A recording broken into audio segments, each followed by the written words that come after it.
Sa totoo niyan, paring Jerry, flood control, wala naman ho ako maski yung bulat-latin nila ang records ni Cabral, kung nabigyan ako ng allocation, na records ni Saldico. Wala po, kasi nung pumasok po ako ng Congress, nung 19 Congress, kalahati na. Wala na po. Okay, naibigay na yung mga budget. Number 2, nung pumasok ko Senado nung kuan, ako po umupo po July po ako umupo June 30 po ako naupo So, paano ako magkakaroon ng allocation?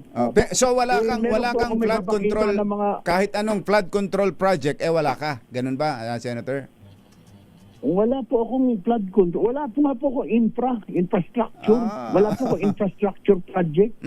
Wala po akong ni-request. Wala po akong... Ang problema po kasi pag party list ka, wala kang allocation. Kasi saan mo dadalhin yung infrastructure mo?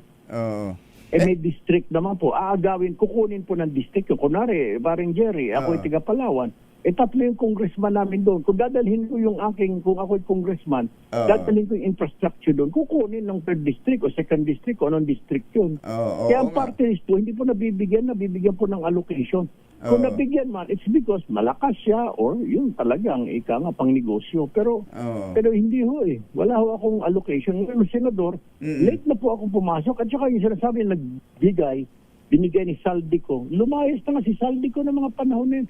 Very inconsistent. Pero hindi ko na lang isa-isahin yung inconsistencies nila para sagutin na lamang po nila sa korte yung mga inconsistencies nila.